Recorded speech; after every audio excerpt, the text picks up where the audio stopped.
Hello everyone, this is Dr. Luis. I'm a specialist in snoring and sleep apnea in Dubai. I'm from Spain. I'm working with Bizrahmed Clinic, a leading clinic in aesthetics and wellness. Today we want to explain how to treat snoring with a very simplistic system inside, treating you inside the mouth in the soft palate. The soft palate is the continuation of the hard palate. The higher part of the mouth is the hard palate, and then after is coming the soft palate.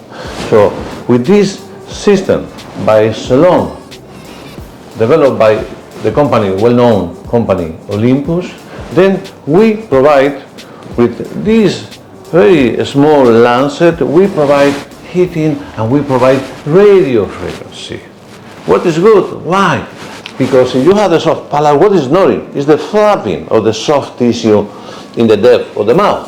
So then, if we apply this heating and this radio frequency, then immediately this tissue tightens and lifts up.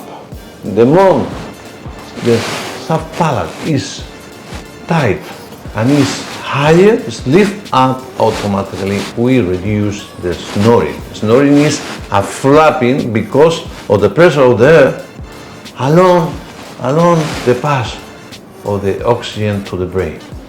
So simple treatment, effective treatment in one single time.